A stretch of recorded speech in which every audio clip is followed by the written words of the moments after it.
The March rain came down in sheets, the kind of cold, relentless Chicago downpour that soaks straight through to the bone.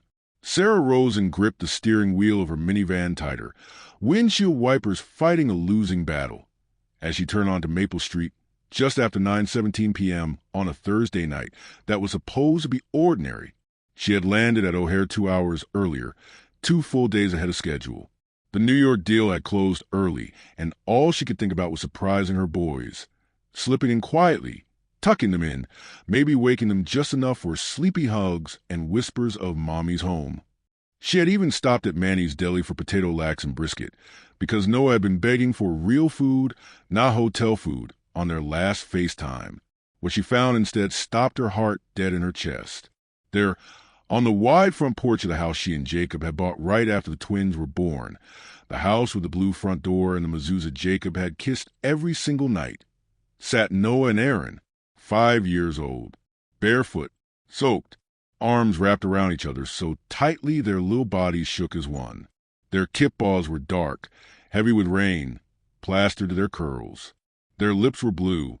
Tears and rain streamed down their cheeks in identical rivers. Mommy!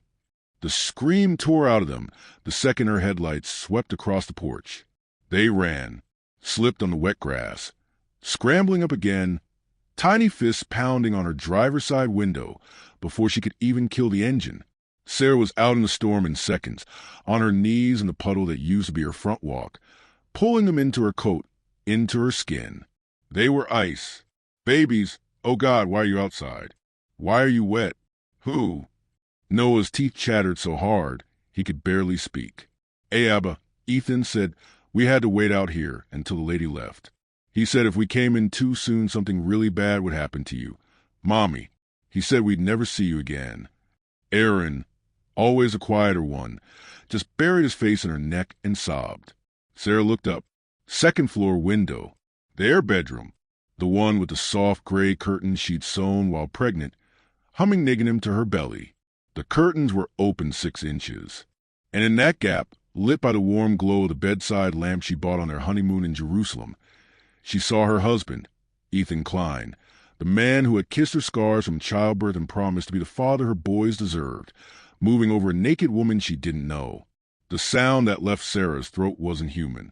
She scooped both boys up, one under each arm like when they were toddlers, and carried them inside, kicking the door shut behind her, straight to the master bath. Hot water, towels, her own sweater stripped off and wrapped around them both.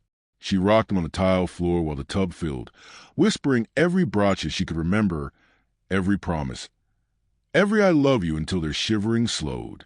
Only when they were finally pink again, wrapped in her robe that dragged on the ground like royal capes, did she kiss their foreheads and say, "Stay right here. Mommy has to talk to Abby Ethan. Lock the door behind me." She found him in the bedroom zipping his jeans, the woman already dressed and heading for the stairs like this was a hotel. "You weren't supposed to be home until Sunday," Ethan said. Not sorry, not ashamed, just irritated, like she'd come home early to a surprise party and ruined it. Sarah's voice came out deadly quiet. My children were locked outside in a storm. They were on a covered porch. Dramatic as always. They're 5. They need to toughen up. You coddle them. Jacob coddled them. Look where that got him. The mention of Jacob's name in this room, in this moment, snapped something inside her. She didn't scream. She didn't cry. She simply said, "Pack a bag. Get out of my house. And if you ever come near my children again, I will end you." He laughed. Actually laughed. "Half this house is mine now, Sarah. Community property. And the boys love me. Good luck getting rid of me." He left at 11:42 p.m., still smirking, promising lawyers, promising he'd see the boys on his weekends. Sarah sat on the kitchen floor with Noah and Aaron until dawn, feeding them warm milk and lax straight from the container, letting them fall asleep against her chest while she stared at the wedding photo still hanging on the fridge, her in white, Ethan in black, the boys in tiny suits holding the chuppah poles, and wonder how she had missed every single red flag. She hadn't, she realized later. She'd just been too exhausted, too lonely, too desperate for help to listen to them. There had been nights the boys came to her bed saying, "Abba, Ethan got mad when we interrupted his friend." There had been the time Aaron's favorite teddy accidentally went through the washer with bleach. The way Ethan always volunteered to do the school pickup, but the teacher said he was often late. The life insurance paperwork she'd sign without reading because it's just standard habibti for the boy's future. By morning, she was on to Sarah Rosen, who had once made senior partner at 31. Cold, precise, furious. She called Rebecca Goldman, Jacob's sister, former Mossad intelligence analyst turned private investigator, the only person who had ever said out loud, "I don't trust that man's smile." "Becca," Sarah said the second she picked up, "I need you to destroy him. Quietly, completely, and fast." Rebecca was at the house by 8 with coffee and a laptop. What they uncovered over the next 72 hours was a horror movie scripted by a psychopath. Ethan Klein wasn't a widower. He was still legally married to a woman named Rachel Marcus Klein. In Nevada, bigamy, felony. He had never been a volunteer at the day school. The glowing references were from email addresses he controlled. His real job? Private home health aid for wealthy elderly Jewish men. 4 of them dead in 5 years. All ruled natural causes or accidents. All wills changed weeks before death to leave everything to my devoted caretaker Ethan. And in every single case, within months of the funeral, the grandchildren or children started having near-fatal accidents. Then came the safe in the study Sarah had never been allowed to open. Inside, life insurance policies on Noah and Aaron, $2 million each. Beneficiary, Ethan Klein, taken out 4 months ago. Clauses for accidental death, dismemberment, drowning. A flash drive with folders labeled by year. Inside each, surveillance photos of the boys at the park, at synagogue, at swimming lessons. Timetables. Notes on which nanny cams were fake. A document titled Stage 2 Pool Incident. Sarah vomited in the kitchen sink. Rebecca's voice was grim. "There's more. He's done this 6 times before. Always the same pattern. Grieving widow or widower in the Jewish community. Always with young kids. Always substantial assets. He and Rachel are a team. She handles the wives. He handles the husbands, or vice versa. They're black widows. Literally." Sarah didn't cry. She made a list. Get the boys out of house. Change every lock, every password, every safe combination. Call the FBI contact Rebecca knew from a previous case. Buy a gun. Learn how to use it. Today, she drove the twins to her father's gated community in Highland Park that same afternoon. Samuel Rosen took one look at his daughter's face and opened his arms. The boys ran to their Sabbath crying, "We don't have to see Abba Ethan anymore, right?" Samuel's eyes met Sarah's over their heads. "Never again," he said in Yiddish. "Not while I breathe." 3 nights later, at 3:47 a.m., the silent alarm went off. Sarah was already awake. She hadn't really slept since that rainy Thursday, watching security feeds on her phone. 2 figures in black, cutting the back fence. One tall, one shorter, ponytail swinging. Ethan and Rachel. They weren't here for money anymore. They were here to erase loose ends. Sarah kissed the boys, sleeping in the safe room with its steel door and biometric lock, whispered, "I love you more than all the stars," and went downstairs. She met them in the foyer. Ethan smiled the same charming smile that had convinced her he was salvation. "Sarah, let's not make this harder than it has to be. Just give me the boys for a little ride, and we all walk away." Rachel raised a silenced pistol toward the staircase.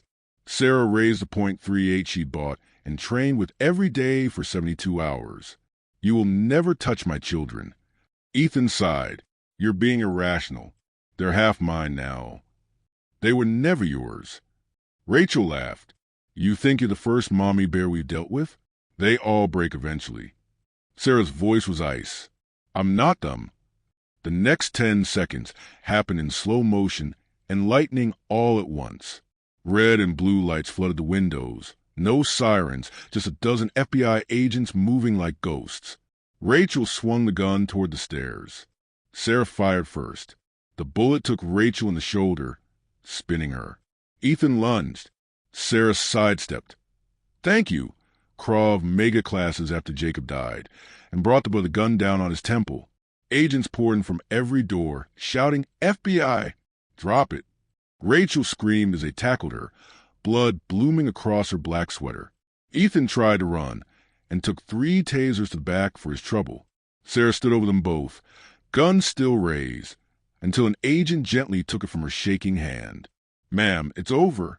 She didn't lower her arms until she heard the boys' voices behind the safe room door. Mommy?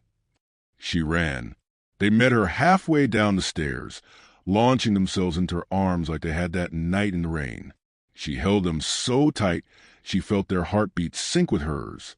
Later, much later, after statements and evidence bags and crime scene tape, after the U.S. Attorney personally thanked her for cracking a 6-state serial murder ring, Sarah sat with Noah and Aaron on Sabba's couch eating sufganiyot, even though it wasn't Hanukkah.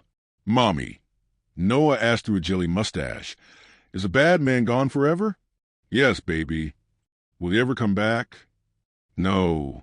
Aaron, finger tracing the bandage on Sarah's arm where Rachel's bullet had grazed her, whispered, You saved us. Sarah kissed his curls. You saved me first. You were so brave waiting on that porch. You told me the truth even when you were scared. That's what saved us. 5 years later. Passat Seder at Sarah's house. Same blue door, new mezuzah, new locks, new life. 27 people around an extended table that takes up the entire dining room and spills into the living room. Noah and Aaron, now 10, are leading the 4 questions in perfect Hebrew, voices strong and unafraid. Sarah watches them from head of the table and feels Jacob's hand on her shoulder even though he's been gone 8 years. Rebecca, now Aunt Becca to the boys, raises a glass. To the women who protect their cubs. Everyone drinks. Later, when the guests are gone and the house is quiet, Sarah tucks the boys in. Noah still sleeps with the stuffed giraffe Jacob bought the day they were born. Aaron still checks on the bed every night, but now it's habit, not fear. Mommy, Aaron says sleepily, when I grow up, I want to be like you. Sarah's heart cracks open in the best way. You already are, Motek. You both are. She kisses them, turns off the light, and pauses in the hallway where new photos line the walls. The 3 of them at the hotel last summer at the Cubs game, at Noah's first Little League home run, at Aaron's piano recital. No empty spaces where Ethan's pictures used to be. Just them. Sometimes people ask how she survived it all. The betrayal, the terror, the night she almost lost everything. Sarah always gives the same answer. I came home early from a business trip because my children needed their mother more than I needed sleep. The rest was just details. And every mother on earth would have done the same.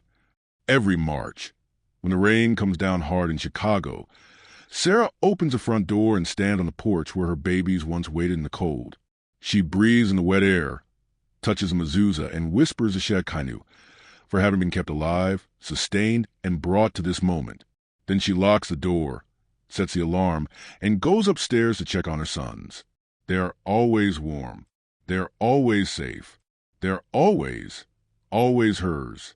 And if anyone ever tries to change that again, well, they'll learn the same lesson Ethan and Rachel did.